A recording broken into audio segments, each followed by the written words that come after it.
Lift him up, January 23. A restorer.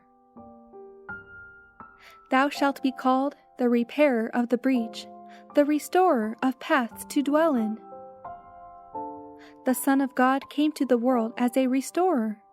He was the way, the truth, and the life. Every word he uttered was spirit and life.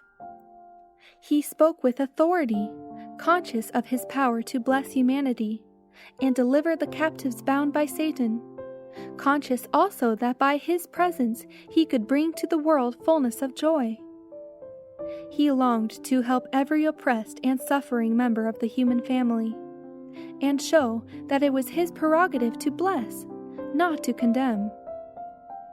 It was no robbery for Christ to do the works of God, for this was the purpose he came from heaven to fulfill, and for this the treasures of eternity were at his command. In the disposal of his gifts he was to know no control. He passed by the self-exalted, the honored, and the rich, and mingled with the poor and oppressed, bringing into their lives a brightness, a hope, and an aspiration they had never before known. He pronounced a blessing on all who should suffer for his sake, declaring, Blessed are ye, when men shall revile you, and persecute you, and shall say all manner of evil against you falsely, for my sake. Christ distinctly appropriated to himself the right to authority and allegiance. Ye call me Master and Lord, he said, and ye say well, for so I am. One is your Master, even Christ. Thus he maintained the dignity that belonged to his name, and the authority and power he possessed in heaven. There were occasions when he spoke with the dignity of his own true greatness. He that hath ears to hear, he said, let him hear.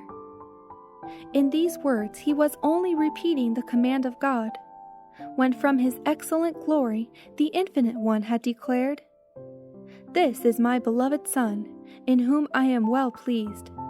Hear ye him. Standing amid the frowning Pharisees, who sought to make their own importance felt, Christ did not hesitate to compare himself with the most distinguished representative men who had walked the earth, and to claim preeminence above them all. Jonah was one of these men, held in high estimation by the Jewish nation.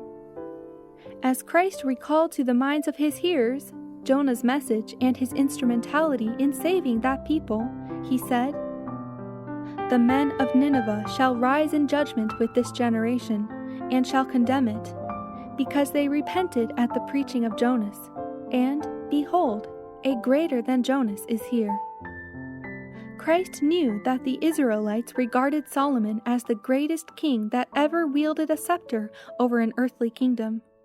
Yet Christ declared, Behold, a greater than Solomon is here.